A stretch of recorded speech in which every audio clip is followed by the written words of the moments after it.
Hello hello hello hello बच्चों, कैसे हो आप सब? बढ़िया। तो चलो शुरू करते हैं आज इस चैप्टर का फाइनल लेक्चर, है ना। इसके बाद में हम लोग देखेंगे एक नया चैप्टर। ठीक है, चलो शुरू करते हैं बिना किसी टाइम वेस्ट के। हम लोगों ने क्या पढ़ रहे थे भाई? Microbes in human welfare. किस प्रकार से जो माइक्रोब्स होती है वो हमारे ह्यूमन के वेलफेयर मतलब हेल्प करती है, सहायता करती है। चलिए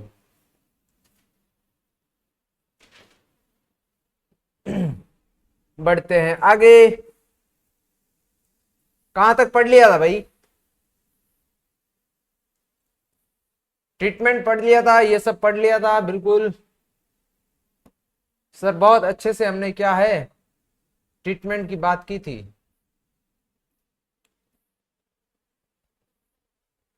अच्छा, इसके अंदर डायग्राम्स नहीं डाले गए? क्या ये सब पढ़ लिया था? नहीं सर, बायोगैस नहीं पढ़ा था। यहां तक हमने एक बात की थी। नेक्स्ट चलो आगे बढ़ते हैं। यहां तक हमने क्या क्या बोला था? तो यहां पर मैंने आपको बताया था कि सबसे ज्यादा मोस्टली क्वेश्चन कहां से पूछा जाता है। इसके अंदर एक ये चीज पूछा जाता है, फ्लक्स क्या होता है। जैसा कि आपने यदि पीवाईक्यू देखा हो, पीवाईक्यू के अंदर आपको इस पेज में से बहुत से क्वेश्चंस देखने को मिले होंगे। फ्लक्स क्या होता है, एक्टिवेटेड स्लज क्या होता है, ठीक है, एनाएरोबिक, बाद में यहां से फिर बायोगैस का फॉर्मेशन होता है। ये सब हमने बात बहुत अच्छे से की थी और बहुत अच्छे से समझा था इसको। चलिए नेक्स्ट आगे बढ़ते हैं। यहां पर देखो कि अवायवीय अपंग जो बनता है, अब इसके अंदर क्या होता है, तो मिनिस्ट्री होती है, कोई भी मान लो कोई गवर्नमेंट बॉडी होती है जो हमारे भाई कोई भी नदी है वो खराब हो गई है, बहुत गंदी हो गई है, तो उसको क्या है साफ करने के लिए है हमारे को क्या है कोई प्लान बनाए जाते हैं, मतलब एक्शन प्लान जिसको कहा जाता है। तो Ganga action plan, Yamuna action plan, जिसके अंदर क्या है गंगा और यमुना की क्या है सफाई की जाती है, मतलब उनको उनकी प्योरिटी का ध्यान रखा जाता है, उनकी सफाई का ध्यान रखा जाता है। तो देखो पर्यावरण एवं वन मंत्रालय जो होता है वो गंगा कार्य परियोजना और यमुना कार्य योजना शुरू करते हैं, जिससे क्या है इन नदियों को साफ किया जाता है, बहुत सी नदियों को साफ किया जाता है, जिसमें क्या है बड़ी संख्या में सीवेज उपचार संयंत्र बनाए जाते हैं।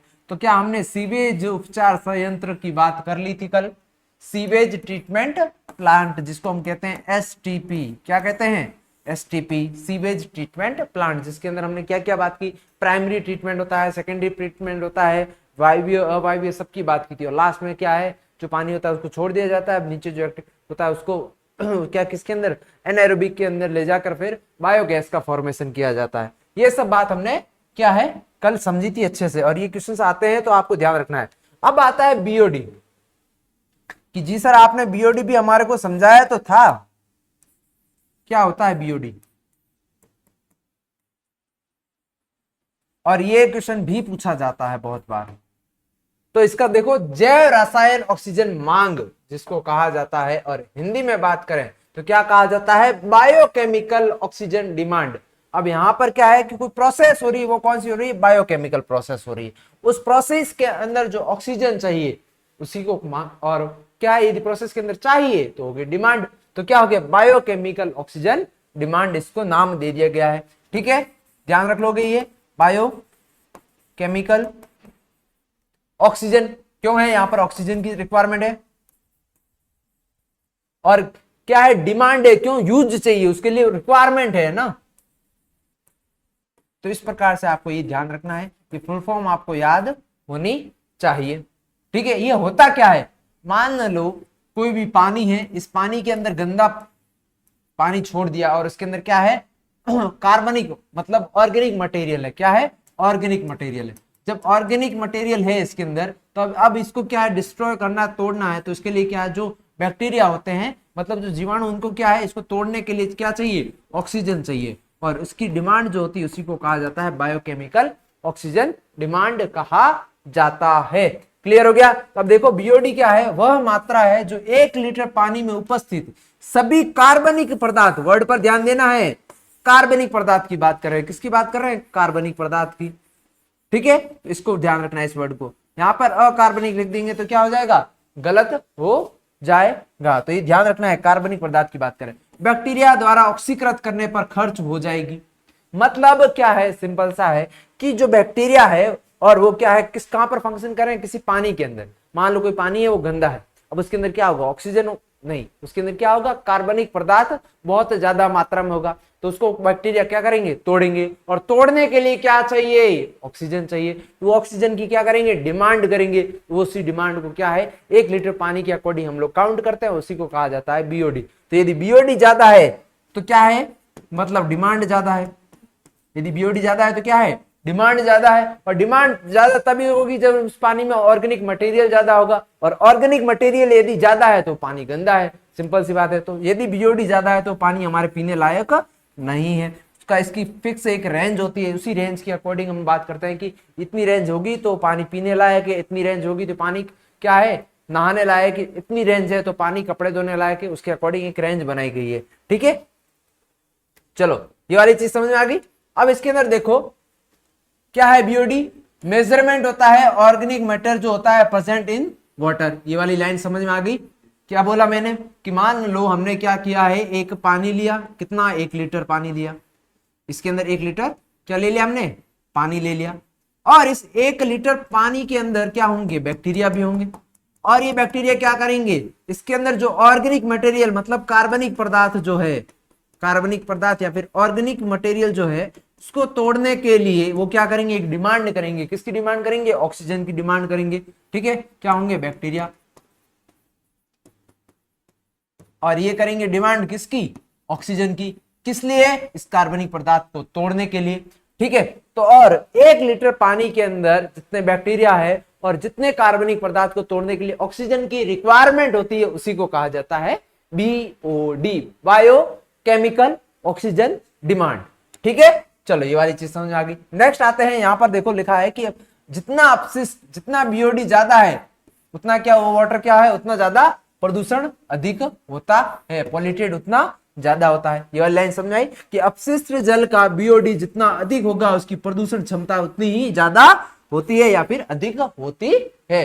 क्लियर हुआ ये चीज, हमने क्या बोला, जितनी बीओडी ज्यादा उतनी क्या है, उसके वाटर की पॉल्यूटेड होने की कैपेसिटी क्या होगी, ज्यादा होगी, उतना ज्यादा वाटर पॉल्यूटेड होता है। क्लियर। अब यहाँ पर देखो, सीवेज के पानी को तब तक उपचारित किया जाता है जब तक बीओडी क्या है, कम ना हो जाए। मान लो हमारे कोई रेंज दे दी है ए से बी तक, अब इतने के बीच में जब तक ना आ जाए तब तक क्या है, हम उस पानी को क्या है, साफ करेंगे। जब वो रेंज बीओडी की घट जाएगी और घटकर इस रेंज में आ जाएगी, तब हम लोग क्या करेंगे, हाँ भाई अब ये पानी क्या है, हम लोग इस पानी को किस में छोड़ सकते हैं, नदी के अंदर छोड़ सकते हैं, उस लायक हो गया है। ठीक है, तो इस प्रकार से हमारे को ये चीज ध्यान रखनी है। ठीक है, तो ये हो गया आपका बीओडी, इसको अच्छे से देख लीजिए एक बार। इस प्रकार से आपको ध्यान रखना है बीओडी क्या होता है। बीओडी क्या है, बायोकेमिकल ऑक्सीजन डिमांड है। डिमांड कौन करता है, यहाँ पर बैक्टीरिया करता है। किस चीज के लिए करता है, ऑर्गेनिक मटेरियल को तोड़ने के लिए। और जैसे ही ऑर्गेनिक मटेरियल सारा टूट जाएगा तो बीओडी डिमांड घट जाएगी। ऑर्गेनिक मटेरियल टूट जाएगा तो निकल जाएंगे सारे मिनरल्स, तो वो क्या, पानी लगभग साफ हो जाएगा, तो बीओडी घट जाएगी, सिंपल। ठीक है,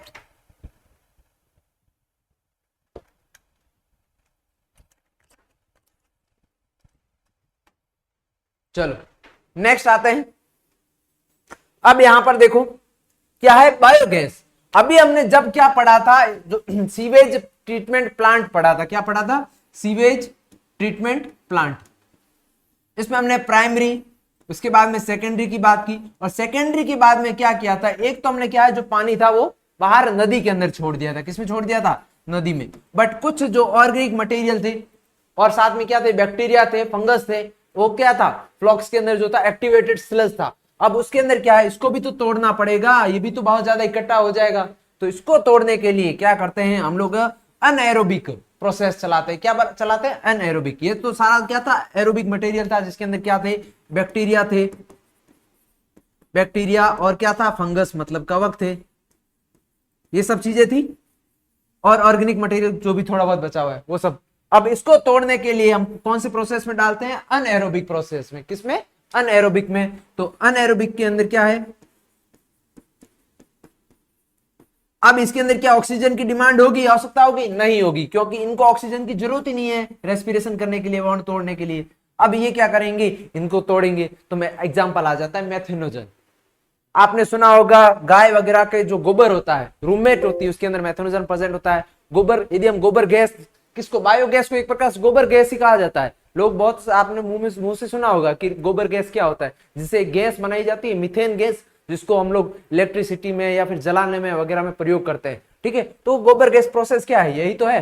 ठीक है, अब इसमें देखो मेथेनोजन्स है वो क्या है, मेथेनोबैक्टीरियम जो होते हैं वो है, और ये क्या गैस बनाते हैं, मीथेन गैस बनाते हैं। तो सबसे मेन इसके अंदर गैस कौन सी बात करेंगे तो होगी मीथेन गैस। ठीक है, क्लियर।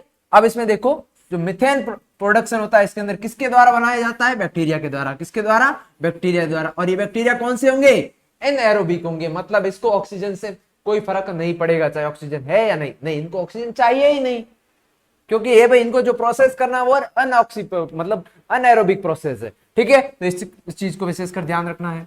क्लियर, तो ये वाला पॉइंट इंपॉर्टेंट हो जाता है। अब इसके अंदर देखो हम यदि बात करते हैं कौन कौन से प्रोसेस में देखते हैं, एक तो एनाएरोबिक स्लज जो ड्यूरिंग करते हैं सीवेज ट्रीटमेंट में, हमने जो सबसे लास्ट में स्टेप देखा था उसके अंदर देखने को मिलता है।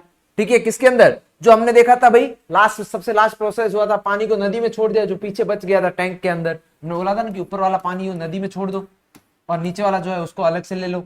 ठीक है, तो सबसे लास्ट वाले स्टेप में तो उसके अंदर देखने को मिलता है। और जो कैटल होती है, कैटल मतलब जो गाय भैंस वगैरह होती है जो क्या गोबर वगैरह करते हैं, उसके रूमेट में भी देखने को मिलता है। तो देखो सीवेज उपचार के दौरान अवायवीय अपंक में पाया जाता है, और कहां पर दिखता है, मवेशियों के अंदर, किसके पेट के एक हिस्से में देखने को मिलता है, और इसके बाद में गोबर में आता है, और गोबर से फिर किस में चला जाता है, गोबर बायोगैस करते प्रोडक्ट करते हैं उसके अंदर देखने को मिलता है। ठीक है, चलो बहुत अच्छे, ये वाली चीजें समझ में आ गई। अब इसके अंदर कौन कौन सी गैसेस रिलीज होती है, तो ये प्रोसेस कहता है कैसा है, मेटाबॉलिक प्रोसेस कौन सा है, एनएरोबिक। कौन सा, एनएरोबिक। क्यों कहा गया है, क्योंकि यहां पर ऑक्सीजन की रिक्वायरमेंट नहीं होती, इसलिए प्रोसेस का नाम क्या हो गया, एनएरोबिक प्रोसेस। ठीक है, क्यों, क्योंकि डाइजेशन क्या हो रहा है, एनएरोबिक हो रहा है। पहले वाला पढ़ा था उसके अंदर तो ऑक्सीजन की डिमांड थी, और यहां पर कोई डिमांड नहीं है। ठीक है, इसके अंदर सबस्ट्रेट क्या यूज होता है, गोबर मान लो यूज हो रहा है, कोई प्लांट की पत्तियां हैं, पेड़ है, पौधे हैं, वो यूज हो रहे हैं। उसके अंदर यदि हम बात करें, उसके कंडीशन यदि बात करें तो उसके अंदर हम बात करेंगे तो देखो क्या है, हमारे को देखने को मिलता है वहां पर सेलुलोज मटेरियल। सेलुलोज मटेरियल के अंदर यूट्यूब जो पहले बोले थे ना,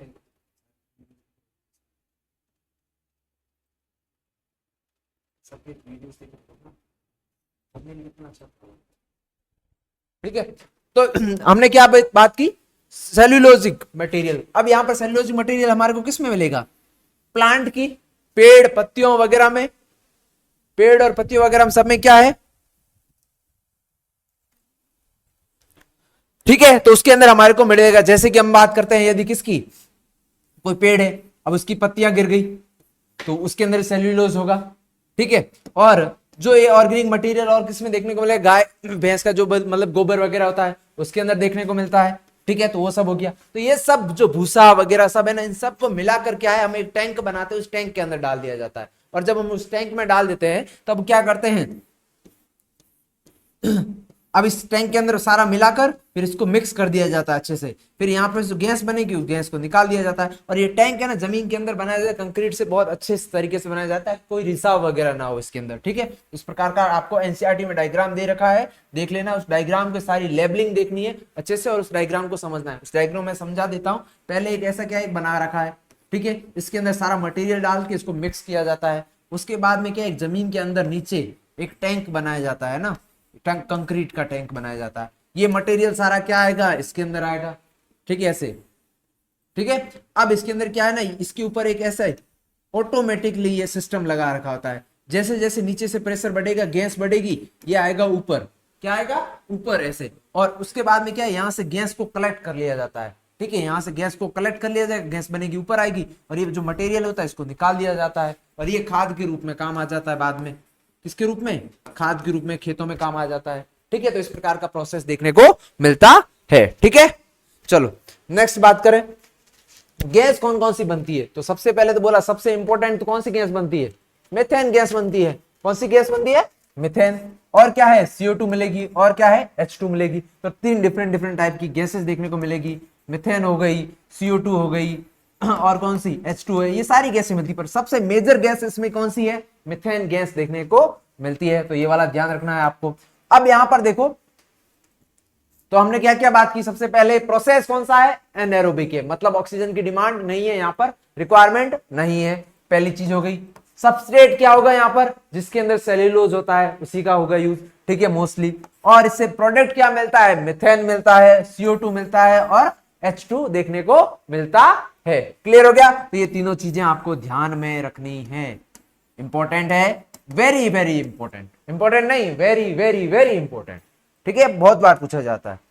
अब आ जाओ नेक्स्ट, इसके अंदर क्या लिखा है, पोषण संबंधी गतिविधियां। इसमें देखो, यदि हम बात करते हैं जो न्यूट्रिशनल एक्टिविटी देखने को मिलती है, क्या होती है भाई, ये जो रूमेट के अंदर प्रेजेंट होते हैं, तो उसके अंदर क्या है, सेल्यूलोज रहता है पेट में। मान लो गाय वगैरह क्या खाती है, घास फूस खाती है, तो अब जब उसके अंदर हमारे को क्या देखने को मिलेगा, उसके अंदर हमारे को क्या है, वो जब खाएंगी तो उसके पेट में जाएगा, तो क्या सेल्यूलोज उनके पेट में रहेगा, बिल्कुल रहेगा सर। तो जब उनके पेट के अंदर, रूमेट के अंदर क्या है, सेल्यूलोज आ रहा है, तो जब उसके रूमेट के अंदर सेल्यूलोज आ रहा है, तो सेल्यूलोज क्या है, अब मेथेनोजन से वो भी क्या उन्हीं के पेट में रहेंगे, तो बैक्टीरिया भी वहीं पर प्रेजेंट रहेंगे। उस कंडीशन में क्या होगा, तो ये जब इसको तोड़ेंगे तो क्या उन बैक्टीरिया को भी फूड मिलेगा, बिल्कुल सर। जब बैक्टीरिया इनको तोड़ रहे हैं, किस लिए तोड़ रहे हैं, खाने के लिए तो तोड़ रहे हैं, वो अपना फायदा सोच रहे हैं, ऑटोमेटिकली दूसरों को फायदा मिल रहा है। तो यहां पर देखो, जो सेल्यूलोज होता है वो किसके अंदर, उसके अंदर प्रेजेंट होता है, रूमेट के अंदर। तो सेल्यूलोज से खाएंगी गाय, जो भी है भाई, गाय बकरी जो भी है, मान लो वो क्या है,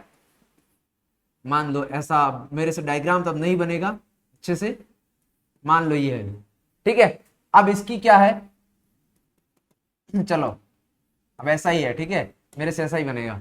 अब ये जब ये घास फूस खाएगी तो क्या है, ये पेट में जाएगा, वहां पर कौन प्रेजेंट है, बैक्टीरिया प्रेजेंट है। तो ये सेल्यूलोज क्या है, उनके लिए भी तो खाना है, तो ये सेल्यूलोज उनके लिए खाना, तो वो इसको क्या है, तोड़ेंगे, और तोड़कर वो अपना खाना ले लेंगे, और उनको क्या है, अब इसमें देखो, यहाँ पर सेल्यूलोज को तोड़ने में मदद करते हैं, और मनुष्य सेल्यूलोज को क्या है, पचा नहीं सकते, इसलिए मनुष्य के अंदर देखने को नहीं मिलते हैं। सिंपल सी बात हो गई। हम क्या घास फूस खाते हैं, नहीं सर, हमारे खाते तो हमारे से पचता नहीं, इसलिए क्या होता है, जानवरों के अंदर जो होता है सेल्यूलोज पाचन की कैपेसिटी ज्यादा होती है, हमारे अंदर नहीं होती, हम लोग क्या है, उसको पचा नहीं पाते सेल्यूलोज को इजीली, ठीक है, क्लियर। चलो नेक्स्ट है बायोगैस। यदि हमारे को एक प्लांट बनाना है, कि मतलब कि भाई मेरे को तो सर एक बहुत पढ़ाई कर ली, अब तो मेरे को ये गैस बेचनी है, प्लांट बनाना है, ठीक है, उस कंडीशन में क्या है,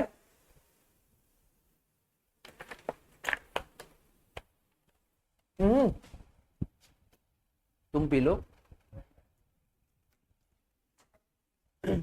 ठीक है, ये वाली चीज क्लियर हो गई। तो मैंने क्या बोला कि अब हमारे को एक प्लांट बनाना है, तो हमने एक डायग्राम बनाया, सिंपल डायग्राम बनाएंगे बिल्कुल, ठीक है, एकदम सिंपल।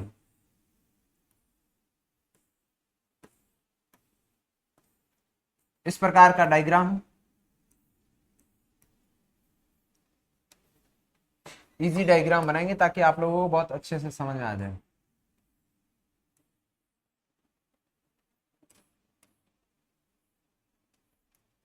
इस प्रकार का होता है, ठीक है, और यहां पर गैस भी इकट्ठी कर ली जाती है। अब इसके अंदर देखो क्या है, मवेशियों से जो मल मूत्र मिलता है, मतलब गोबर वगैरह जो मिलता है, ठीक है, डंग वगैरह गोबर, वो उसके अंदर क्या होता है, मिथेनोजेंस होते हैं, की मात्रा अधिक देखने के लिए मिलती है, क्योंकि उसके अंदर क्या है, वो फिर घूम के वो उसी के अंदर आ जाते हैं। इसका उपयोग किस में हम यूज करते हैं, गोबर गैस या फिर बायोगैस बनाने के लिए किया जाता है। क्लियर हुआ ये चीज। तो इस चीज का विशेषकर हमारे को क्या है, ध्यान रखना है, कि जो है बायोगैस बनाने के लिए किया जाता है। क्लियर। तो ये वाला एक चीज समझ ध्यान रखनी है कि भाई जो हमने क्या है, सब गोबर वगैरह पेड़ पौधों का कचरा जो भी, सबको यहाँ पर डाल देना, पानी भी डाल देना इसके अंदर, सब कुछ इसमें डाल दिया। अब इसको डालकर वो जाएगा, मिक्स हुआ हुआ यहाँ आ जाएगा, और यहाँ पर फिर वो कार्य करेगा धीरे धीरे।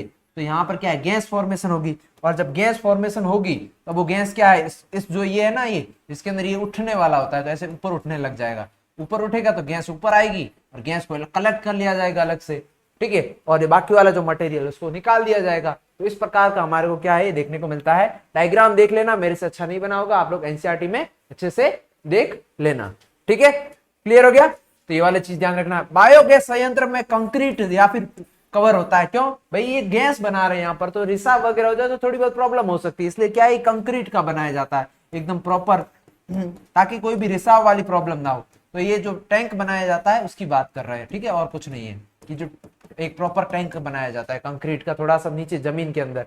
क्लियर?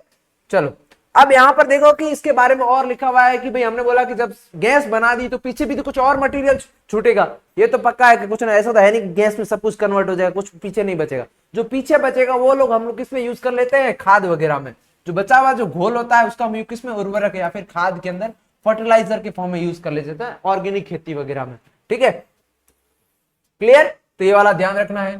और ये वाला प्रोसेस स्टार्ट किसने किया था, वो याद स्टार्ट किया था IARI ने, और ये भी दोनों की फुल फॉर्म भी आपको याद होनी चाहिए। तो इंडियन एग्रीकल्चर रिसर्च इंस्टीट्यूट है, उन्होंने स्टार्ट की थी प्रोसेस। और किसने की थी, khadi and village industrial commission जो है उसने स्टार्ट की थी, KVIC। तो ये दोनों की फुल फॉर्म आपको पता होनी चाहिए, ये भी पूछी जाती है। जो है कि बायोगैस प्लांट है उसके बारे में, इसको डेवलप किसने किया था, किसने इसके बारे में सोचा था, तो दो थे, एक तो IARI Indian agriculture research institute, और दूसरा खादी एंड विलेज इंडस्ट्रीज क्या है, कम्युनिकेशन। तो भारतीय कृषि अनुसंधान संस्थान और खादी और विलेज औद्योगिक आयोग जो है उसके द्वारा इसको विकसित किया गया था, ठीक है। और इसमें से यहां से क्वेश्चंस बन जाते हैं, इजी क्वेश्चंस बनेगा, हार्ड क्वेश्चन नहीं बनता है। ये तो हो गया हमारा ये वाला पोर्शन कंप्लीट, ठीक है। अब आ जाते हैं हम लोग नेक्स्ट पोर्शन पे। नेक्स्ट पोर्शन इससे भी इजी है, बस हाँ इसके अंदर एग्जाम्पल सारे के सारे ध्यान रखने हैं। यदि तुम लोगों ने एग्जाम्पल याद रख लिए तो तुम लोगों की बल्ले बल्ले है, क्योंकि भाई ये एग्जाम्पल यहाँ पर इंपॉर्टेंट है सारे। चलो उसको पढ़ते हैं। यहां पर बोला गया है कि जो जैव नियंत्रण एजेंट के रूप में सूक्ष्म जीव, हमारे को क्या करना है, बायो कंट्रोल एजेंट चाहिए। क्या चाहिए, बायो कंट्रोल एजेंट, जो कोई भी प्रोसेस के अंदर कार्य कर जाए, ठीक है। अब उसमें देखो, bio control refers to biological method for controlling plant disease and pests. अब ये क्या कर रहे हैं, ऐसे चीजें जो मान लो कोई भी डिजीज है ना, उसको ये बचा रहे हैं, किसको, पौधों को, पेट्स वगैरह को, इन सबको क्या है, बचाने का कार्य कर रहे हैं ना, खुद से, नेचुरली, ठीक है। तो वो कैसे कार्य करते हैं, यदि हम बात करते हैं जैव नियंत्रण से तात्पर्य यह है कि पौधों की बीमारियों और कीटों के नियंत्रण। अब मान लो या तो पौधों के अंदर कोई बीमारी हो रही है, या फिर कोई कीट है उसके अंदर को उसको खा रहा है, खराब कर रहा है, उन सब के अंदर क्या है, ये जो है हमारे हेल्प करते हैं। तो जैविक तरीकों का उपयोग, वरना हम लोग क्या करते हैं, पेस्टिसाइड यूज करते हैं, दवाइयां यूज करते हैं, केमिकल यूज करते हैं। बट यहाँ पर ये क्या है, कोई केमिकल नहीं है, तो ये इनका फायदा क्या है, ये सिर्फ जो स्पेसिफिक चीज होगा उसी को मारेगा, उसी को नष्ट करेगा, सबको नहीं मारेगा। हम लोग क्या जो केमिकल यूज करते हैं, दवाई यूज करते हैं, वो क्या करता है, सबको मारता है। ऐसा तो नहीं है फिर स्पेसिफिक एक चीज को मारेगा, बट ये क्या है, कंट्रोल करता है जो फिक्स चीज होता है उसी को। तो अच्छी चीजों को छोड़ देगा, खराब चीजों को हटा देगा। तो ये इसलिए हमारे लिए इंपॉर्टेंट हो जाता है, ठीक है। चलिए नेक्स्ट आगे बढ़ते हैं। अब यहां पर देखो, कीटनाशकों की तुलना में जैविक नियंत्रण के लाभ क्या क्या है, और ये PYQ में बहुत बार पूछा गया है, नीट में तो बहुत बार, तो CUT में भी पूछा जा सकता है। ये वाला पोर्शन इंपॉर्टेंट है, इसको ध्यान रखो, क्योंकि ये कौन सा कथन गलत है उसमें पूछा जाता है। कीटनाशक और यदि बात करते हैं, यहां पर देखो इंसेक्टिसाइड और पेस्टिसाइड केमिकल्स जो होते हैं, मतलब जो केमिकल्स, सिंपल सी बात ये है कि जो हम दवाइयां यूज करते हैं किसके अंदर, पौधों को सुरक्षित करने के लिए, उसकी ग्रोथ बढ़ाने के लिए यूज करते हैं। अब पौधों को सुरक्षित करने के लिए हमने कोई केमिकल डाला हो तो वहां पर जो अच्छे बुरे बैक्टीरिया होंगे सबको मार देगा, कीटों को सबको मार देगा। जो उसका फायदा, केंचुआ होगा केंचुए को भी मार देगा। अब केंचुआ तो कर रहा था फायदा, मार दिया उसको। तो ऐसे प्रकार से देखने को मिलता है। और ये जो रसायन है मनुष्य के लिए भी हानिकारक होते हैं और पशुओं के लिए भी हानिकारक होते हैं। हम लोग वही केमिकल वाली चीज, सब्जी वगैरह हम लोग खाएंगे तो हमारे को नुकसान होगा। कोई एनिमल खाएगा, मान लो गाय खा रही है वही घास, तो गाय खाएगी, फिर गाय के दूध में आएगा वही, तो वो दूध हम पियेंगे तो हमारे को प्रॉब्लम होगी कि नहीं होगी, ठीक है। तो ये विषैले होते हैं और हमारे पर्यावरण को भी क्या है, प्रदूषित करते हैं। कैसे करते हैं, हमारे पर्यावरण को प्रदूषित कैसे करते हैं, जैसे मान लो कोई DDT यूज कर ले। अभी DDT क्या है, पानी की हेल्प से सोइल के अंदर, मृदा से पानी में चला जाएगा, और पानी में जाने के बाद में क्या है, ये इसकी कॉन्सेंट्रेशन बढ़ती जाती है, लेड वगैरह, तो ये सब क्या है ना, फिर धीरे धीरे वापस से हमारे भी कोई नुकसान पहुंचाएंगे, ठीक है। तो इस प्रकार से हमारे को देखने को मिलते हैं कि ये बहुत नुकसानदायक होते हैं। बट यदि हम लोग बात करते हैं किसकी, इनकी यूज करें, सूक्ष्म जीवों को यूज करें बायो कंट्रोल एजेंट के, तो हमारे को बहुत ज्यादा फायदे देखने को मिलते हैं, ठीक है। अब यहाँ पर देखो, यदि केमिकल विधियां है जिसका हानिकारक दोनों प्रकार के जीव रूपों को क्या है, अंधाधुंध तरीके से मार देती। मैंने जैसे कि आपको समझाया कि मान लो दो टाइप के यहाँ पर है, एक A है, B है। B वाला तो क्या है, पादपों को नुकसान पहुंचा रहा है, A बेचारा अच्छा था, फायदा कर रहा था, बट केमिकल को तो नहीं बताया कौन अच्छा है कौन बुरा है, वो तो मारेगी कि दोनों को मार देगी। तो इससे क्या हो गया, नुकसान हुआ कि नहीं हुआ। जो अच्छी चीज थी उसको भी मार दिया, बुरी थी उसको भी मार दिया, तो नुकसान हो गया। दूसरा क्या है, केमिकल। जैव नियंत्रण विधियां कीटों को पूरी तरह से खत्म नहीं करती है, बल्कि क्या है, उसको प्रतिबंधित स्तर पर रखती है और जैव विविधता खाद्य श्रृंखला को क्या है, बनाए रखती है। अब इसके अंदर देखो, जो ये वाली टेक्निक है ना, ये क्या करती है ना, पूरी नष्ट नहीं करती। वो केमिकल तो सबको मार देगा पूरा, बट ये पूरी, अब मान लो आप ही सोचो पूरी नष्ट हो जाएगी तो सिस्टम बिगड़ जाएगा ना, उसका शिकारी नहीं बचेगा। सब कुछ जरूरी है, अच्छी चीजें बुरी चीजें सब जरूरी है। अब आप सोचो कि शेर हिरण को क्यों खाता है, अब यार वो एक प्रोसेस है, साइकिल है। यदि शेर हिरण को नहीं खाएगा तो हिरण की संख्या बढ़ जाएगी, फिर घास सारा खत्म हो जाएगा। तो वो क्या, प्रकृति का नियम बनाया, सिस्टम बनाया गया कि सब लोग लिमिटेड होते। शेर को ज्यादा क्यों बनाया, हिरण को ज्यादा क्यों बनाया, क्योंकि ताकि उनको भाई मेंटेन करना था सब कुछ, ठीक है। वैसे ही ये भी क्या है, मेंटेन करना है, तो इसको खत्म नहीं करना है। खाद्य श्रृंखला डिस्टर्ब हो जाएगी ऐसे तो भाई, जिसको वो खाते हैं खराब वाले को, वो मर जाएंगे, फिर तो अच्छे वाले भी, मान लो कोई तो उस खराब वाले को भी खाता होगा ना, कोई तो उसको भी शिकार करता होगा, वो मर जाएगा। तो इसके कारण क्या, खाद्य श्रृंखला को बचाए रखने के लिए क्या है, कोई भी चीज को कंप्लीटली नष्ट नहीं करना है, वो हमारे ये करता है। तो ये भी इंपॉर्टेंट हो जाता है। मैंने आपको बोला ना पॉइंट पूछे जाते हैं, तो इसके अंदर ये पीवाईक्यू वाले पॉइंट है सारे, ठीक है। तो इनको सारे को ध्यान में रखना है। अब ये वाला देखो, ये पीवाईक्यू में मिलान वाले क्रम में पूछा जाता है। हमने अभी पीवाईक्यू किए थे, उसमें आपको देखने को मिला था, इसका भी एक क्वेश्चन आया था, ठीक है। और इसका एक नहीं, आपको पेपर के अंदर 2 से 3 क्वेश्चन देखने मिलेंगे, या तो मिलान वाला एक क्वेश्चन देखने को मिलेगा, नहीं तो 2 क्वेश्चन मिलेंगे अलग अलग। तो अब इसमें देखो, सबसे पहले बात करते हैं लेडी बर्ड। लेडी बर्ड किसको इफेक्ट करता है, किसको मारता है? लेडी बर्ड एफिड को, किसको? एफिड को। किसको मारता है? एफिड को। तो यहां से बात कर लेते हैं ला, लेडी बर्ड एफिड को। Dragon fly mosquito. अब इसको तुम लोग डायरेक्ट याद कर सकते हैं ऐसे कि ड्रैगन फ्लाई है मतलब उड़ने वाला, मॉस्किटो मतलब उड़ने वाला, ऐसे याद कर लो डायरेक्ट कि ड्रैगन फ्लाई किसको मारेगा? मॉस्किटो को मारेगा, मच्छरों को मारेगा, ठीक है। तो इससे डायरेक्ट याद करो इसको, यहीं से याद। वीडियो देखा तब तक याद होना चाहिए, बाद के लिए कुछ नहीं छोड़ना है कि हाँ वीडियो देख लिया बाद में याद कर लेंगे, नहीं, हाथों हाथ याद करना तुरंत। सबसे पहले क्या बोला? Lady bird. अब लेडी है तो भाई सिंपल सी बात है, किसी को तो नुकसान पहुंचाएगी, तो फिर यह गया एफिड, क्लियर। दूसरा है ड्रैगन फ्लाई। ड्रैगन फ्लाई किसकी? मॉस्किटो को जान ले लेगी। अब यहां पर देखो एक फंगस आ रही है, कवक आ रही है। अब ये क्या करती है? ट्राइकोडर्मा जो फंगस होती है वो क्या करती है? रूट के अंदर कोई भी पैथोजेंस होते हैं और वो उनको मार देती है। तो रूट के अंदर जो भी यदि कोई पैथोजन है, डिजीज पैदा कर रहे हैं, तो उनको क्या है? खत्म करती। तो ट्राइकोडर्मा ये हो गया, ठीक है, ये क्लियर हो गया। फिर आता है बैक्यूलो वायरस। अब बैक्यूलो वायरस के अंदर क्या है? बैक्यूलो वायरस जो है उसके अंदर न्यूक्लियो पॉलीहेड्रस वायरस भी कहा जाता है इसको, ठीक है। तो ये वाला वर्ड भी इंपॉर्टेंट है, उसको भी आपको याद रखना है, इंपॉर्टेंट है। बैक्यूलो वायरस का है दूसरा नाम ये था न्यूक्लियो पॉलीहेड्रस, तो ये भी ध्यान में रखना है, दोनों साथ में याद रखने हैं, बीएन दोनों याद रखने हैं। इनके देखो ये क्या करते हैं? अटैक करते हैं किस पर? इंसेक्ट पर। अब इसके अंदर आपको देखो ये तो एक स्पीसीज स्पेसिफिक होते हैं, तो क्वेश्चन यहां से आएगा, इनसे अलग अलग पूछ लेगा, बैक्यूलो वायरस है या फिर न्यूक्लियो पॉलीहेड्रल वायरस है, से रिलेटेड कौन सा कथन इनमें से सही नहीं है, बाकी सारे सही होंगे, ये वाला गलत हो जाएगा, ठीक है। तो इस प्रकार से पूछा जाता है, ठीक है। Narrow spectrum. नैरो स्पेक्ट्रम का मतलब ही यही होता है कि एक उसकी फिक्स लिमिट होती है, उन्हीं को मारता है, सबको नहीं मारता है। नैरो स्पेक्ट्रम हो गया। स्पीसीज स्पेसिफिक मतलब एक फिक्स स्पीसीज को ही मारता है, सारी स्पीसीज को इफेक्ट नहीं करता है। No negative impact on plant, mammals, bird, fish, even और नॉन टारगेट इंसेक्ट। ये वाली लाइन समझ में आई जो हमने पीछे पढ़ा था कि बायो कंट्रोल एजेंट होते हैं वो क्या करते हैं? इन सब चीजों का ध्यान रखते हैं। तो देखो प्लांट पर कोई इफेक्ट नहीं आएगा, मैमल्स पर कोई इफेक्ट नहीं आएगा, बर्ड्स पर कोई इफेक्ट नहीं आएगा, फिश पर कोई इफेक्ट नहीं आएगा। तो इसका मतलब केमिकल्स जो होता है वो सारे टारगेट, नॉन टारगेट इंसेक्ट पर नहीं आएगा। मतलब इन सब चीजों से जो क्या है केमिकल से इफेक्ट आते हैं उनसे इफेक्ट नहीं आएंगे। तो ये वाला इंपॉर्टेंट हो गया पॉइंट, बहुत इंपॉर्टेंट, ठीक है। ये सब भी इफेक्ट करता है, ठीक है। एक्सीलेंट बायो कंट्रोल एजेंट में भी इसको काउंट किया जाता है। बहुत अच्छा बायो कंट्रोल एजेंट में से यदि आपको नाम पूछा जाएगा तो आप ये इसका एग्जांपल दे सकते हैं, ठीक है। और क्या यूजफुल क्या होता है? ये पेस्ट मैनेजमेंट प्रोग्राम जो होते हैं, जिसके अंदर हम क्या करते हैं, बहुत सारी चीजों को एक साथ में यूज किया जाता है, उसके अंदर भी हम लोग इसको यूज कर सकते हैं। पेस्ट मैनेजमेंट प्रोग्राम के अंदर इसकी बात की जाती, किसकी? बैक्यूलो वायरस से, ठीक है।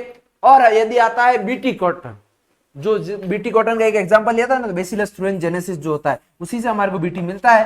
तो ये किसके अंदर हम लोग यूज करते हैं? बटरफ्लाई कैटरपिलर के अंदर। जो बटरफ्लाई का कैटरपिलर होता है ना, उसके अंदर इसको यूज किया जाता है। और ये भी क्वेश्चन बहुत बार पूछा गया है, तो ये स्लाइड पूरी इंपॉर्टेंट है। आप लोग चाहें तो इसका मैं आपको क्लीन कर देता हूं, उसके बाद में आप इसका स्क्रीनशॉट ले सकते हैं। ठीक है, नोट्स भी वैसे रहना चाहिए, तो आई होप ऐसे ही पढ़ा रहने देते हैं। आप लोग चाहें तो इसका स्क्रीनशॉट ले सकते हैं। 1 मिनट में रुक जाता हूं। ठीक है, चाहे आप स्क्रीनशॉट ले लो, नोट्स भी मिल जाएंगे आपको, कमेंट कर देना। ठीक है, चलो नेक्स्ट बढ़ते हैं आगे। ये बहुत ज्यादा इंपॉर्टेंट है, ये पूरी टेबल बहुत ज्यादा, हद से ज्यादा इंपॉर्टेंट है। ठीक है, चलो नेक्स्ट आते हैं। अब देखो बीटी के बारे में और अच्छे से बात करते हैं, क्योंकि थोड़ी सी बात की गई और जहां से इंपॉर्टेंट होता है वो उसके बारे में थोड़े अच्छे से बात कर ले तो ज्यादा बेटर है। सबसे पहले बीटी वाला किसको इफेक्ट करता है, किस पर इफेक्ट दिखाता है? तो हमने बोला था बटरफ्लाई का कैटरपिलर पर। किसका? बटरफ्लाई के कैटरपिलर पर। ठीक है, और ये हमने बहुत बार पहले भी पढ़ रखा है। तो किसको कंट्रोल करता है? बटरफ्लाई के कैटरपिलर पे। कोई तो नुकसान पहुंचा रहा है, तभी तो हम लोग इसको ये कर रहे हैं। ठीक है, अब इसके अंदर देखो जो बेसिलस thuringiensis है, इसको क्या है ना, पाउच मिलते हैं। ऐसे क्या मिलते हैं? पाउच मिलते हैं, थैलियां मिलती है छोटी छोटी। इन थैलियों के अंदर क्या होता है? बीटी होती है। इसको क्या पानी में घोल दिया जाता है, फिर छिड़क दिया जाता है, जिससे क्या होता है, ये बटरफ्लाई कैटरपिलर जैसे उस प्लांट पर आएगी, इसको खाएगी, उसके पेट में जाएगा, पेट में जाकर गट्स के अंदर क्या एल्कलाइन पीएच होती है, उसके अंदर एक्टिव हो जाएगा, क्षारीय पीएच के अंदर एक्टिव हो जाता है, उसको मार देगा, छल्ली छल्ली कर देगा, गोलियां मार देगा, डिस्किन डिस्किन डिस्किन। ठीक है, तो ये हो गया। अब इसके अंदर देखो, सबसे पहले ये वाला ध्यान रखना है, बेसिलस है, अवेलेबल होता है किसके अंदर? स्पोर्स होते हैं इसके, और इसको वाटर के साथ में मिक्स किया जाता है। उसके बाद में क्या है, प्लांट्स पर छिड़क दिया जाता है, ट्रीज पर। और इसके बाद में क्या है, जो इंसेक्ट लार्वा होते हैं वो क्या इसको खाते हैं और जो टॉक्सिन रिलीज करते हैं, और इसकी क्या है, कैटरपिलर की क्या हो जाती है, मौत हो जाती है। तो यहाँ पर देखो सबसे पहले क्या, बेसिलस thuringiensis की सूखे बीजाणु मिलते हैं जो पौधों पर क्या है, छिड़क दिए जाते हैं, और जिसके कारण क्या है, कीटों के लार्वा जो होता है उसको खाया जाता है, विष निकलता है और उसका कैटरपिलर मर जाता है। और यहाँ पर एक ऐड नहीं किया गया है कि ये कहां पर जाकर एक्टिव होता है, गट के अंदर। किसके अंदर? गट के अंदर। और कौन सी पीएच पर? पीएच क्या होनी चाहिए? 7 से ज्यादा होनी चाहिए पीएच। ठीक है, उस कंडीशन में एल्कलाइन या फिर क्षारीय पीएच होनी चाहिए। ठीक है, क्षारीय पीएच पर ही कार्य एक्टिव होता है और वहीं पे कार्य करता है। अब यहां पर देखो ऑर्गेनिक फार्मिंग की बात करूं तो ऑर्गेनिक फार्मिंग आपको पता है कि ऑर्गेनिक मटेरियल जो होते हैं ना, सब्जियां वगैरह थोड़ी महंगी आती है, केमिकल वाली सस्ती आती है। ऑर्गेनिक वाली क्योंकि उनको थोड़ा सा भाई ये सारी चीजें कॉस्टली रहती है, इसलिए महंगी आती है। बट इसके अंदर देखो हम बात करें ऑर्गेनिक फार्मिंग, तो जैविक खेती है, उसके अंदर क्या है, रासायनिक प्रयोगों का क्या है, प्रयोग नहीं किया जाता है। किसका? रासायनिक का। और उसको बचकर किसका यूज किया जाता है? बायो कंट्रोल एजेंट का प्रयोग किया जाता है, और जो ऑर्गेनिक खाद्य उसका यूज किया जाता है। ठीक है, देखो यहाँ पर छिपकलियां लड़ रही है, देखो एक छिपकली दूसरी छिपकली की पूंछ खा रही है, यहाँ पे प्यार दिखा रही है। देखो वीडियो में नहीं दिखा सकता, वरना दिखा देता मैं उसको। जैविक खेती में जो है रासायनिक उर्वरकों का अत्यधिक उपयोग से क्या है, समस्या से बचने के लिए जैव उर्वरकों का प्रयोग किया जाता है। मतलब सिंपल सी बात है, यहाँ पर केमिकल का यूज नहीं किया जाता है। जो है प्लांट है, उस प्लांट्स के ऊपर क्या है, किसका यूज किया जाता है? जैविक खेती का यूज किया जाता है, जैविक उर्वरकों का यूज किया जाता है, ऑर्गेनिक खेती की जाती है। ठीक है, क्लियर हुआ? इस चीज का विशेषकर ध्यान रखना है। क्या विचार है इनका? अब इसके अंदर देखो उर्वरक के अंदर वे जीव है जो मिट्टी में क्या है।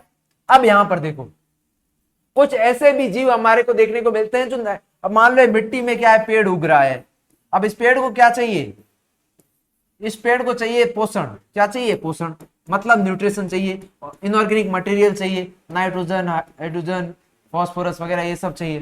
तो अब इसको क्या है, प्लांट को चाहिए, तो कैसे मिलेगा? तो क्या है, तो जैव उर्वरक वे जीव है जो क्या है, मिट्टी में जो नाइट्रोजन फास्फोरस है मिलाकर मिट्टी को क्या है, पोषण गुणवत्ता को क्या है, बढ़ा देते हैं, जिसके कारण क्या होगा, पादपों को फायदा होगा। ये पादपों को पोषण मिलेगा, और पादपों में पोषण मिलेगा, पादपों को ज्यादा तो ये पादप क्या अच्छे से ग्रो कर पाएंगे। तो यहाँ पर देखो जो बायो फर्टिलाइजेशन होते हैं वो ऑर्गेनिज्म को क्या है, क्या करते हैं, न्यूट्रिएंट क्वालिटी बढ़ा देते हैं। किसकी? सोयल की। सोयल की क्या कर देते हैं, क्वालिटी बढ़ा देते हैं न्यूट्रिशन की। अब इसके अंदर यदि ये ज्यादा हो जाएंगे तो क्या प्लांट अच्छे से ग्रो कर पाएगा, उस प्लांट का प्रोडक्शन बढ़ जाएगा। ठीक है, आया समझ में? और इसमें देखो एडिंग नाइट्रोजन, फास्फोरस, सोयल, ये सब सोयल के अंदर बढ़ा दिया जाता है। सोर्स ऑफ बायो फर्टिलाइजेशन के अंदर यदि हम बात करें तो कौन कौन करता है, ये बैक्टीरिया है, फंगस है, साइनोबैक्टीरिया है, ये सब हमारे को देखने को मिलता है। एजोला वगैरह सब कुछ, राइजोबियम वगैरह सब कुछ क्या करता है, यही फंक्शन करते हैं। तो बैक्टीरिया, फंगस, साइनोबैक्टीरिया सब देखने को मिलते हैं। क्लियर हुआ? चलो नेक्स्ट पर आते हैं, चैप्टर खत्म होने वाला है बस। अब यहाँ पर एग्जाम्पल बहुत अच्छा दे रखा है राइजोबियम, और नाम दे रखा है फलीदार पौधे, मतलब लेग्यूम प्लांट्स। जैसे कि हम बात करते हैं मूंग, चना वगैरह, ये सब किसके अंदर आता है? लेग्यूम प्लांट्स के अंदर आता है। किसमें? लेग्यूम, दाल जिसको हम बोलते हैं। तो ठीक है, अब क्लियर हुआ। अब जो राइजोबियम है वो क्या करता है? एसोसिएटेड विद क्या है? रूट के अंदर, रूट के साथ में जुड़ जाता है। जो प्लांट है उस प्लांट की रूट के साथ में जुड़ जाता है राइजोबियम, और क्या है यहाँ से क्या है? ये नाइट्रोजन प्रोवाइड करवाता है। तो अब इसके क्या है? ये राइजोबियम है वो क्या करवा रहा है? न्यूट्रिशन प्रोवाइड करवा रहा है। किसको? प्लांट को। किसको प्रोवाइड करवा रहा है? प्लांट को। ठीक है, क्लियर हो गया। और इस प्रकार से क्या है? नाइट्रोजन फिक्सेशन होता है। और आता है एजोस्पाइरलम और एजोटोबैक्टर, ये भी क्या करता है? एटमॉस्फेरिक नाइट्रोजन फिक्स करते हैं, मतलब free living in the soil. अब यहां पर देखो, जो एजोस्पाइरलम और एजोटोबैक्टर ये क्या करते हैं? मिट्टी में स्वतंत्र रूप से रहते हुए भी क्या है? वायवीय नाइट्रोजन को स्थिर कर सकते हैं। क्लियर हुआ? तो आपसे पूछा जाएगा कि ऐसा कौन से बैक्टीरिया है, कौन से हैं जो क्या करते हैं? वायवीय नाइट्रोजन को क्या है? स्वतंत्र रूप से रहते हुए, ये तो क्या है? साथ में रह रहा है राइजोबियम, ये क्या है? साथ में नहीं रहते हुए, स्वतंत्र रूप से रहते हुए क्या करते हैं? नाइट्रोजन फिक्सेशन करते हैं, एटमॉस्फेरिक नाइट्रोजन फिक्सेशन करते हैं, वायवीय नाइट्रोजन फिक्सेशन करते हैं, स्थिरीकरण करते हैं। तो ये आपको इसमें क्या है? आपको क्या ध्यान रखना है? आपको बस ये एग्जाम्पल ध्यान रखना है, सबसे ज्यादा इंपॉर्टेंट। एक तो राइजोबियम वाला, राइजोबियम किसमें? लेग्यूम प्लांट के अंदर, और दूसरा ये एजोस्पाइरलम और एजोटोबैक्टर, ये ध्यान रखना है। ये क्या करते हैं? यहां पर देखो, एटमॉस्फेरिक नाइट्रोजन फिक्सेशन करते हैं, और ये होते क्या है? फ्री लिविंग इन सॉइल होते हैं। ये दोनों वर्ड को बहुत इंपॉर्टेंट है, ध्यान रखना है। ठीक है, पीवाईक्यू में बहुत बार ये इसके एमसीक्यू आपको देखने को मिलेंगे। क्लियर? चलिए नेक्स्ट पर आ जाते हैं। यहां पर कुकर मुत्ता, या फिर हम बात करते हैं फंगस की, कवक की। ठीक है, कवक। ठीक है, अब इसके अंदर यदि बात करते हैं, एक जीनस है ग्लोमस। कौन सा जीनस है? ग्लोमस जीनस का जो फंगस होता है वो एसोसिएटेड होता है किसके? प्लांट के रूट के साथ में। ठीक है, किसके साथ में? प्लांट के रूट के साथ में। उसको कहते हैं हम लोग माइकोराइजा। क्या कहते हैं? माइकोराइजा कहा जाता है। और ये जो माइकोराइजा है ये किसके साथ में? ये भी प्लांट के जो फंगस, मतलब जो है ये इसके रूट के साथ में एसोसिएटेड होता है, मतलब रूट के साथ में जुड़ा होता है ऐसे। ठीक है, अभी रूट के साथ में जुड़ा हुआ है। ये फंगस से प्रोवाइड करता है फॉस्फोरस। प्लांट को क्या प्रोवाइड करवाता है? फॉस्फोरस। बदले में क्या लेता है? खाना। प्लांट उसको खाना दे देता है, ये प्लांट को फॉस्फोरस दे देता है, हिसाब बराबर। ठीक है, क्लियर हो गया? फंगस क्या provide? Plant provide nutrition to fungus. तो माइकोराइजा में आपको पूछ लेंगे, जो माइकोराइजा होता है एसोसिएशन किसका होता है? हायर प्लांट और फंगस का एसोसिएशन होता है, जिसमें जो फंगस है वो प्लांट को क्या प्रोवाइड करवाता है? फॉस्फोरस प्रोवाइड करवाता है। वापस प्लांट फंगस को क्या प्रोवाइड करवाता है? वो प्रोवाइड करता है फूड या फिर भोजन। ठीक है, तो इस प्रकार से हमारे को ये ध्यान रखना है कि जो जीनस ग्लोमस है, ठीक है, वो इसके अंदर माइकोराइजा नामक पौधों के साथ में जो है कॉम्बिनेशन है, संबंध बनाया जाता है। और ये क्या है? इसके अंदर कवक होते हैं जो फॉस्फोरस प्रोवाइड करते हैं, और जो पौधे हैं कवक को क्या है? पोषण प्रोवाइड करवाते हैं या फिर न्यूट्रिशन प्रोवाइड करवाते हैं। क्लियर हुआ ये चीज? तो ये विशेषकर आपको ध्यान रखना है। चलिए नेक्स्ट बढ़ते हैं आगे। इतना चीज क्लियर हो गया अच्छे से? चलिए नेक्स्ट आ जाते हैं। अब इसके अंदर देखो, यदि बात करते हैं साइनोबैक्टीरिया, तो आपने देखा होगा साइनोबैक्टीरिया भी क्या करता है? नाइट्रोजन। क्या है? साइनोबैक्टीरिया स्वपोषी सूक्ष्म जीव है, मतलब खुद से खाना बनाता है। मतलब क्या है? ऑटोट्रॉपिक माइक्रोब से। क्लियर? खुद से खाना तो बना लेता है, बट ये क्या करता है? फिर भी क्या है? नाइट्रोजन फिक्सेशन करता है। क्या करता है? नाइट्रोजन फिक्सेशन, मतलब नाइट्रोजन प्रोवाइड करवाता है। कई वायवीय मंडल में क्या है? नाइट्रोजन को स्थिर कर सकता है, मतलब नाइट्रोजन प्रोवाइड करवाता है। ठीक है, क्या है इसके एग्जाम्पल साइनोबैक्टीरिया की? एनाबिना, नॉस्ट्रोक, ऑसिलोटोरिया। तो ये आपको एग्जाम्पल ध्यान रखने हैं। क्लियर? ये भी बहुत बार पूछा गया, पिछले साल ही क्वेश्चन आया है पीवाईक्यू के अंदर। तो आज की जितनी स्लाइड पड़ी है सारी की सारी आपको एक एक पीवाईक्यू देखने को मिल जाएगा। हर साल में 2 क्वेश्चंस देखने को मिल जाएंगे। ठीक है, तो ये वाला चीज याद हुआ। साइनोबैक्टीरिया में कौन कौन से एग्जाम्पल देखे हमने? नाइट्रोजन फिक्सेशन करता है, खुद से भोजन अपना बना सकता है, फिर भी नाइट्रोजन फिक्सेशन करता है। क्या क्या है इसके अंदर? क्योंकि इसके अंदर सेल्स होती है। ठीक है, और एग्जाम्पल में बात की साइनोबैक्टीरिया की, तो एनाबिना, नॉस्ट्रोक और ऑसिलोटोरिया। और क्या बात की हमने? एक और होता है साइनोबैक्टीरिया जिसका एग्जाम्पल है एजोला। एजोला क्या करता है? जो है फर्न और धान। धान किसको कहा जाता है? चावल को कहा जाता है। किसको कहा जाता है? चावल को।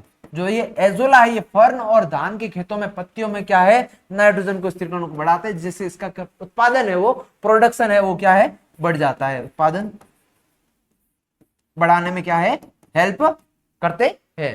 तो यदि हम आपको पूछ ले साइनोबैक्टीरिया के एग्जांपल हमने टोटल 4 पढ़े, एनाबिना, नॉस्ट्रोक, ऑसिलेटोरिया, नाइट्रोजन फिक्सेशन करते हैं, और ये स्पेशल एजोला है वो किसके, चावल या धान के साथ में, चावल को धान को दोनों सेम ही है, अलग अलग नहीं है, ठीक है, या फिर फर्न के साथ में है, उनकी पत्तियों में है, नाइट्रोजन स्थिरीकरण करता है, मतलब नाइट्रोजन फिक्सेशन करता है, जिसके कारण क्या हो गया, नाइट्रोजन की मात्रा बढ़ जाती है। क्लियर हुआ? तो ये भी आपको ध्यान रखना है, इंपॉर्टेंट है।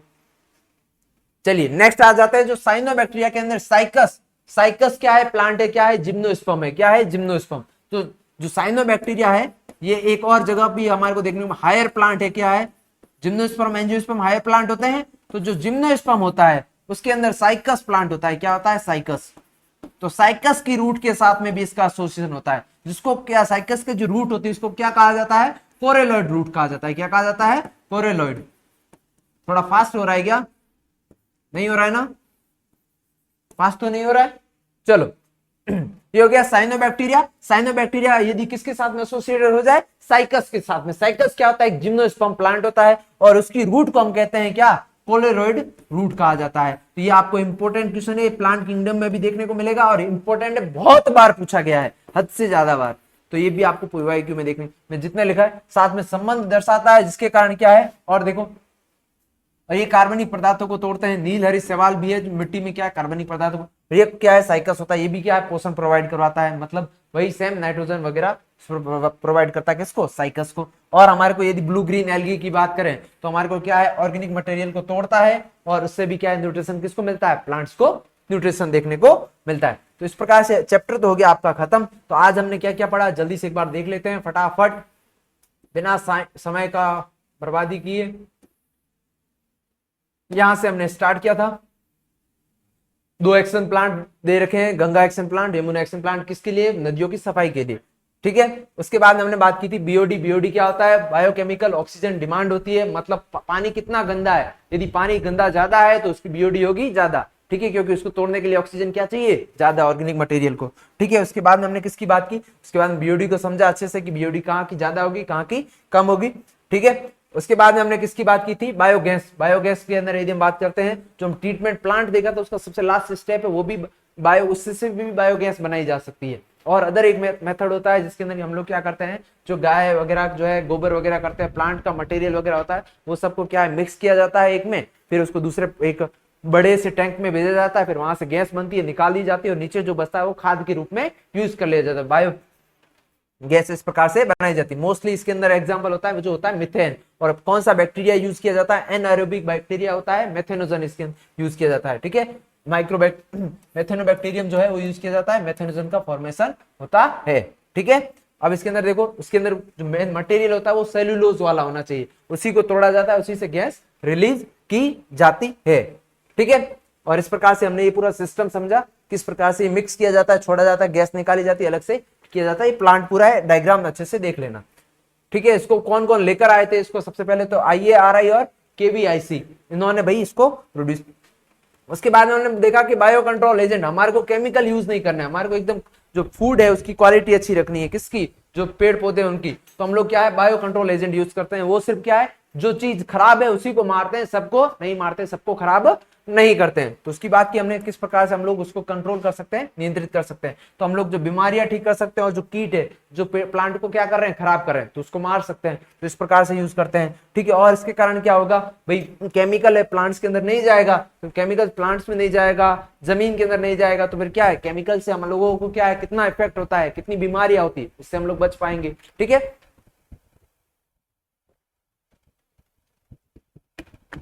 सर आप तो 2x स्पीड में भाग रहे हो, जब वीडियो की 2x स्पीड की जाएगी तब क्या हालत होगी, तब 4x स्पीड में भागेंगे, ठीक है। तो ये हो गया। तो इस प्रकार से हम लोग क्या है, पॉल्यूशन से बचा सकते हैं, इन्वायरमेंट को बचा सकते हैं, प्लांट्स को बचा सकते हैं, खुद को भी बचा सकते हैं, ठीक है।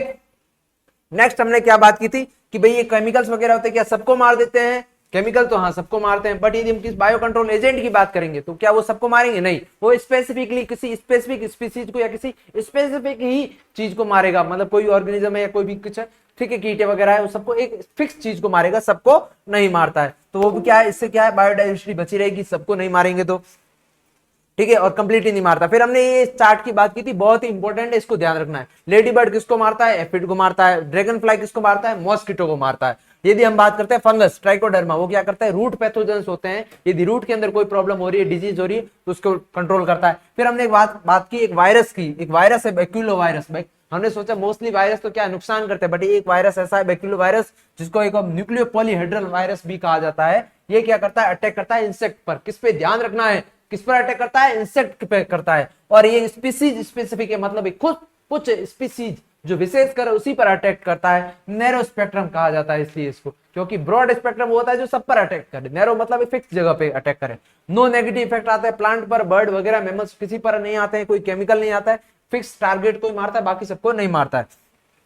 और यदि हम क्या करते हैं, बायो कंट्रोल एजेंट की तरह बहुत अच्छा यूज किया जा सकता है इसका, और इसका जो है बायो पेस्ट मैनेजमेंट में भी इसको यूज किया जाता है। और यदि बात करते हैं बेसिलस थ्रोएनजेनेसिस बीटी की बात करें, तो बटरफ्लाई कैटरपिलर को मारता है। इसके अंदर इसके पैकेट मिलते हैं, पैकेट के अंदर क्या होता है, इसके छोटे छोटे वो होते हैं, और जो स्पोर्स होते हैं उसको यूज किया जाता है, पानी में मिक्स करके प्लांट्स पर छिड़क दिया जाता है। जब ये कौन सी बटरफ्लाई कैटरपिलर उसको खाती है, तो उसके क्या है, गट के अंदर जाने के बाद एक्टिव हो जाता है, टॉक्सिन रिलीज करता है, जिससे उसके हाथ में छेद हो जाते हैं और वो क्या है, मर जाता है। ठीक है, उसके बाद में हमने किसकी बात की थी, यही पूरा हमने समझ लिया। और हमने क्या की भाई, ऑर्गेनिक फार्मिंग जो है उसके अंदर क्या होता है भाई, ऑर्गेनिक फार्मिंग के अंदर यही होता है कि हम लोग केमिकल यूज नहीं करते हैं, उसकी जगह हम क्या है, बायो कंट्रोल एजेंट यूज करते हैं, जो क्या है उसकी भाई मिट्टी की उपजाऊपन भी ज्यादा रहता है और कोई केमिकल उसके अंदर नहीं होता, हार्मफुल चीजें नहीं होती। अब इसके अंदर हमने बात करी कौन कौन होते हैं, तो बैक्टीरिया है, फंगस है और साइनोबैक्टीरिया, जो जैव उर्वरक के रूप में हम लोग काम करते हैं, ये पोषण प्रोवाइड करवाते हैं प्लांट्स को। तो उसमें हम लोग एग्जाम्पल के फॉर्म में किस किस का देखा, सबसे पहले हमने देखा राइजोबियम। राइजोबियम किस में देखने को मिलता है, लेग्यूम प्लांट्स के अंदर, जैसे कि दाल वगैरह जो होती है, चना दाल वगैरह, मूंग वगैरह, इन सब के अंदर यूज करते हैं। ठीक है, अब इसके अंदर लेग्यूम प्लांट्स के अंदर यूज करते हैं नाइट्रोजन फिक्सेशन। फिर आता है एजोस्पर्म और एजोटोबैक्टर। तो एजोस्पर्म और एजोटोबैक्टर है जो एक इसके अंदर फिक्सेशन करते हैं नाइट्रोजन, एटमॉस्फेरिक नाइट्रोजन होता है, वायवीय नाइट्रोजन होता है, उसको फिक्सेशन करते हैं। और प्रेजेंट कहां होता है, सोयल के अंदर, फ्री सोयल के अंदर प्रेजेंट होते हैं, स्वतंत्र रूप से प्रेजेंट होते हैं। तो राइजोबियम किसके अंदर, फलीदार पौधे होते हैं उसके अंदर होते हैं और नाइट्रोजन फिक्सेशन करते हैं। और एजोस्पाइरम और एजोटोबैक्टर होते हैं, वो क्या है, मिट्टी के अंदर स्वतंत्र रूप से उपस्थित होते हुए भी क्या करते हैं, वायुमंडलीय नाइट्रोजन को स्थिरीकरण करते हैं, वायुमंडलीय नाइट्रोजन प्रोवाइड करवाते हैं। उसके बाद में हमने किसकी बात की थी, ग्लोमस। ग्लोमस क्या होता है, एक कवक होता है, क्या होता है, जीनस है, ग्लोमस कवक होता है, किसके साथ में, हायर प्लांट के साथ में एसोसिएटेड होकर माइकोराइजा का फॉर्मेशन करता है, किसका, माइकोराइजा का। और प्लांट को क्या प्रोवाइड करवाता है, फोस्फोरस, वापस प्लांट इसको क्या प्रोवाइड करवाती है, पोषण प्रोवाइड करवाता है। ठीक है, अब इसके अंदर और क्या बात की हमने, और हमने बात की जो प्लांट्स होते हैं वो क्या है, न्यूट्रिशन प्रोवाइड किया प्लांट को, मतलब क्या किया हमने, प्लांट है इसने इसको क्या है, भोजन दिया, इसने इसको न्यूट्रिशन प्रोवाइड करवा दिया। ठीक है, क्लियर हो गया, ये वाली चीज ध्यान रखनी है। उसके बाद में नेक्स्ट हमने क्या बात की, साइनोबैक्टीरिया की। अब साइनोबैक्टीरिया क्या है, हमारे को एग्जांपल देखते हैं। ये भी साइनोबैक्टीरिया खुद से खाना बनाता है, परंतु इसके अंदर 3 एग्जांपल, 4 एग्जांपल टोटल हमने देखा, एनाबिना, नॉस्ट्रोप, ऑसिलेटोरिया और एजोला।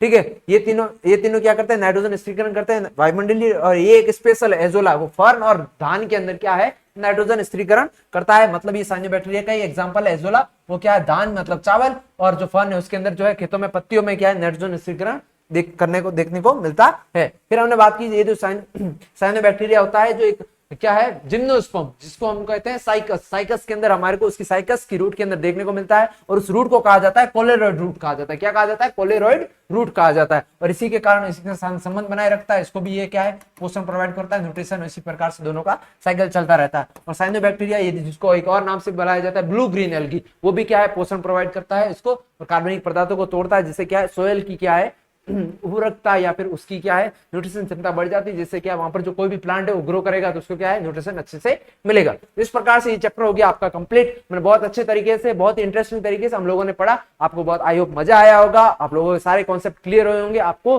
सारे क्वेश्चंस करने इसके पीवाईक्यू के और अच्छे से, क्योंकि इस चैप्टर एक ऐसा चैप्टर है जिसके अंदर आप लोगों को क्वेश्चंस कर लोगे पीवाईक्यू तो कोई क्वेश्चन गलत नहीं होगा, और सारे क्वेश्चन रिपीट होने वाले, कोई नया क्वेश्चन नहीं आने वाला, पुराने क्वेश्चन ही वापस आने वाले। तो ठीक है, इस चैप्टर को अच्छे से पढ़िए, 2x स्पीड करके भी पढ़ सकते हैं, पढ़ो और क्या है, नोट्स बनाओ, शॉर्ट नोट्स, और इसके बाद में अच्छे से क्वेश्चंस करो, आपका ये चैप्टर क्लियर हो जाएगा 100%। इसके क्वेश्चन आप गलत नहीं करोगे, इससे ज्यादा पढ़ने की जरूरत नहीं है, एनसीईआरटी फोकस करो, क्वेश्चंस करो बस, और ये नोट्स देख लो बस, और कुछ भी नहीं करना है। ठीक है बच्चों, मिलते हैं नेक्स्ट चैप्टर में नेक्स्ट टाइम में। ठीक है, ओके बच्चों, बाय बाय।